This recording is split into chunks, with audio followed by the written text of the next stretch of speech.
Yeah. It was Carl. It was you that worked out the maths and worked out I was 28 because they just worked out I'm 27. You are 27. No way. Yeah, I asked you, didn't I? And I said but what I sort of questioned was, I said, well, if you're 27 today, that means last week you were 26. well done. Yeah, that's irrelevant. So therefore you assumed that I must be 28 then. Yeah. Whereas I assumed you were using, your knowledge of maths, No, such as it is. I wouldn't do that. No, sure. Wow. I actually got lost in that conversation because I genuinely didn't know what he meant would mean last week you were 26. I don't know what that meant. I don't know what it meant. Wow. Well, it is Steve's birthday. But he would have been 26 last week. Sometimes you genuinely frighten me because it's those staring eyes. There's nothing behind him. It's this little bald head. Looks like Davros looking at me. Genuine fear on his face when he enters into a conversation with another human being. What bit don't you understand? If he's 27 today, he would have been 26 last week, and he doesn't look 26. He didn't look 26 last week.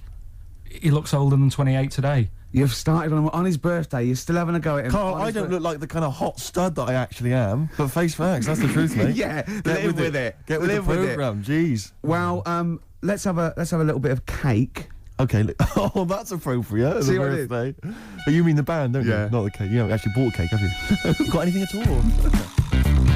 What I'm saying is, no, I mean, it's your name all over the show. I'm a nobody. I got no reputation. Yeah. Although Thankfully. you get a quid off in most clubs in True Camden. enough. I think just drop. If anyone out there, if you're sort of like tall, sort of, I'll answer your birthday, but I'm just got to do a description. This is nothing nasty. It's pretty sweet. If you're sort of like a lanky sort of geek, and you can do a Worsley accent, then maybe you can pretend to be Steve Merchant and get in a quid off. Is that all right? That's fine, mate. Yeah.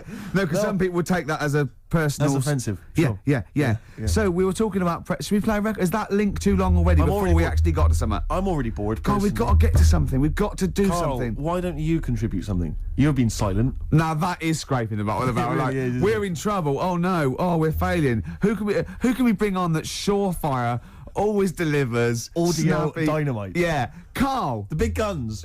Come on, Carl. I was just thinking, there is nobody else who looks like Steve. He's done ya. That's outrageous. Although, to be honest with you, that insult has resurrected things. Yeah. Played a beautiful song there. It was a song for the lovers. Yeah. And, I do get depressed when I see people around me who've got, girlfriends. And I think, because I haven't, and I just think, like, what's the rule? When we mentioned last week that fat bloke from Pop Idols, he's got a bird, which annoys me, angers me. And this really depressed me. Walking into Piccadilly Circus Tube a couple of nights ago, homeless guy, wrapped up, unwashed, and northern. And he's being spoken to by some kind of carer, some worker who'd come out to dish out kind of stale sandwiches.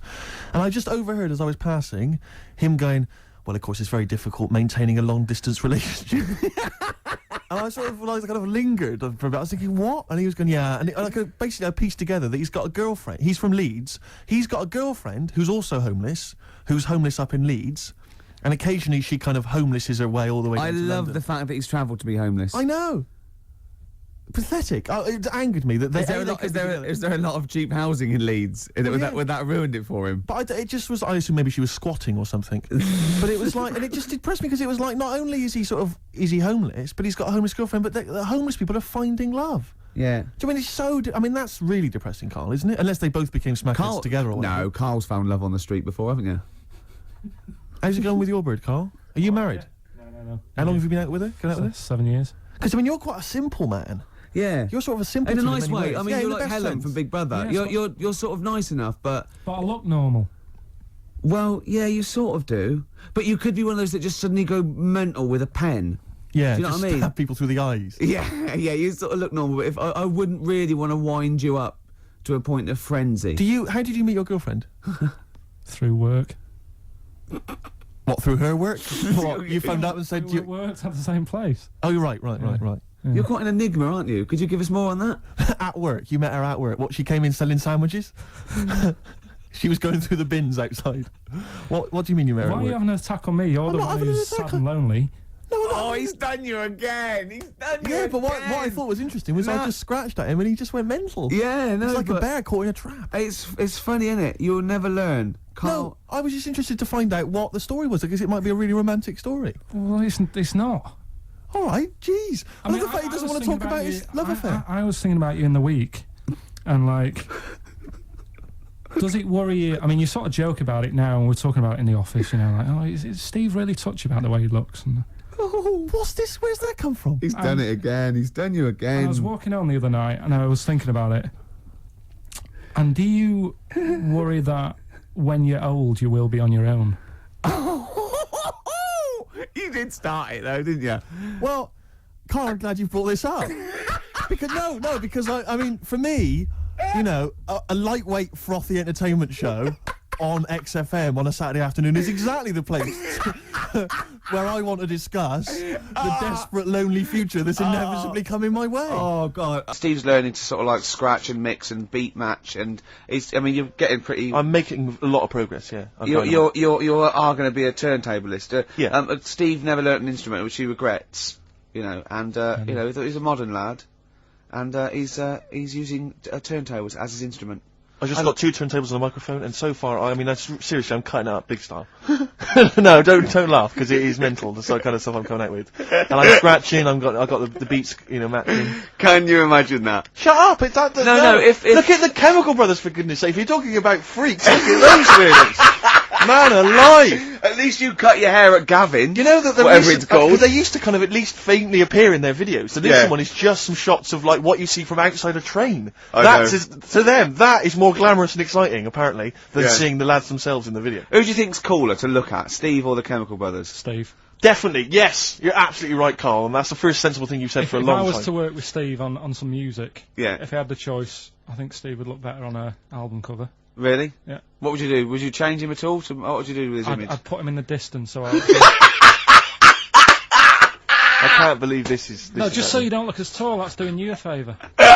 You know, I was on the... This is true, I was on the tube, right, coming in to meet Gervais the other day, and I was wearing a suit, and my mobile phone slipped out of my pocket, and it landed on the seat, and I didn't realise this, and as I was about to get off, some bloke who was sat there like an old guy, he picked up the phone, he went, "Oi, Lanky, you dropped your mobile phone." And I was like, well, I thank you for pointing out I dropped my phone, but did you have to do the Lanky? But you knew who he meant. I bet you turned round straight away. It worked. Knew he meant, yeah, Steve. But he's done you again. But I was the only person stood up. It was a fairly empty train. Was there any other lanky people there? No. Well then. No, but my point was there was no one else at all who was about to exit the train. Okay, so he didn't need lanky. He could have gone, "Excuse me, sir," or "Oi, you," anything, but "Oi, Lanky." I know. It's that thing, though, isn't it? That's what I'm talking about. You say the thing that you don't want to say. It's like me with Ken Dodd and Will. I think he wanted to say this. Oh, well. I think he took pleasure in it. I think he went, "That bloke's lanky. I shouldn't say that." Yeah, I should. Oi, lanky. What's he going to do? Yeah. Do you want your phone back or not? Come on, Carl. Cheer up. Let's make this, Carl, let's make this the best show ever. All right. Should we have a big group hug? Yeah. Oh, Carl, come on. No, let's have a big group lick. Yeah. Carl, come on. Look at his little look face. at his face. You can see why the ladies love him. He's a cute guy. No, you're a cute guy. And I'm not having a go. I genuinely think you are, so don't have a go back at me. Oh, I got some news for you, Steve. Go on. Where is it? Carl, where is that thing? Right, here. Company Magazine are compiling a 50 most eligible bachelors feature. Ding dong. For the May issue 2002, right? These are the requirements, right? Single, right? That means available, not just unmarried. Just, you know. Okay. Age 20 to 30. You're well in there. I'm straight in there. C. D. What was C? C is, it says good looking. Fine, yeah, I'm eligible so far. And it Keep says going. oh no, this is what rules you out probably. It says not necessarily Brad Pitt-esque. And you are a little bit. Well, so they say. Must be British and come from one of the following, regions. London, South East, South West. You're there. That's me. I think they just name all the regions of Britain. Yes, they could just say from Britain. Really. Employ. What? Sorry, Carl. Go on. Is there a height restriction or anything like that? Well, So what is this? What is this a serious thing? What is it? It's the most eligible bachelor. This is so me. Do you know any of the boys who'd be perfect for us company girls? Past bachelors have included TV presenters Dermot O'Leary. Yeah. Hey, I'm in with Dermot O'Leary. He knows me. He's normally on, isn't he? Yeah. Jamie Theakston. It's not most eligible person who knows a bachelor. The models Rob Warrington and James Polanski. Yeah. The singers Lyndon David Hall and Richard Blackwood. Yeah. Wouldn't necessarily consider him a singer. Controversial. I'm sorry. He's having a dig at Blackwood. Hey, I'll tell you this. I was watching, I don't suppose watch it, but I saw the trailer for The Farmer Wants a Wife. Oh, yeah. Right, which is the show, which you mentioned, yeah, you did. Which is a show where I think farmers, because obviously it's very difficult for them to meet women. Wants a wife? And I'm thinking, hello, idea, Steve Merchant wants a wife. It's not bad, It's a TV show. Who sounds a bit like a farmer. Exactly. But what I'm saying is, I don't mind the public voting for the woman, you know, if that's how it happens. I don't mind, you know, because who cares, you know, Yeah. I'll have anything, whatever they can choose. Be fine. You know? See, that, I think, yeah. Steve Merchant wants a farmer. That'd be even better. Steve Merchant wants it. Yeah, Steve Merchant wants it. I'm thinking, sort of, maybe the Bravo channel on cable. Yeah. You know, or ITV2. Yeah. It's an idea, Rick. I'm just flying out the flagpole. Yeah, well, we'll think about that. Yeah. Don't phone in. It's not worth it. Let's play some more music. There is a Slim Shady in all of us. That was Eminem, XFM 104.9. Steve. Yeah, no, I was just thinking, because Carl, I'm probably thinking, you know, he likes to have a little dig every so often about, you know, my success with the ladies. No, Carl, but I'd tell you, you'd have been proud of me last night. No, listen, you'd have been proud of me. Because I was walking back from the shops, I was carrying 2 cans of weak lager. It was Friday night, Rick. Yeah. Time to go a bit crazy. Yeah. And there was this woman coming the other way who must have been sort of 50, 55, just staring on the street, dressed in kind of like rhinestone cowboy style outfit. Really weird, never seen her before. Parton? Was it Parton? It wasn't Dolly. No. And she was just staggering down the road, like, just shouting, and some truck drove by, and she just went, "Oi, come over here! Come over here!" And the car just drove by, or whatever, and she walked into me, and she saw me coming, and she saw the beer in my hand, she couldn't believe her luck, and she stopped, and she tried to stop me, and I sort of stepped one way to try and go past her. She stepped there and blocked my way, so she blocked the other way, and she went, come here, like trying to motion, and I was really scared. It was like some... You looked around and thought, beggars can't be choosers. Well, but then, for a minute, I was thinking, well, you know, I mean, it's Friday night, you know, I'm in a mood to make whoopee, but, I thought it's probably best to avoid it, and I actually managed to, run away and, avoid her, and she just kept shouting at me as I was running down the road, come with me, but I legged it. But what I was thinking is, it was like some kind of, like, sort of Hansel and Gretel nightmare. Do you know what I mean? Like an old lady in your way. You're going there and there's loads of other people that look just like you. Exactly. They're getting very, very thin. We've been here for years. In chains. Yeah. But I thought you'd have been proud of me. No, there was, that was, you know, that was a woman on a plate. So to speak. And I just turned it down. And, yeah. Exactly, you see? You So went, not you so went, desperate. He got in and went, what have I done? Seeing her again tonight, then. Well, I'm just going to hang around by the offie, see what happens, you know.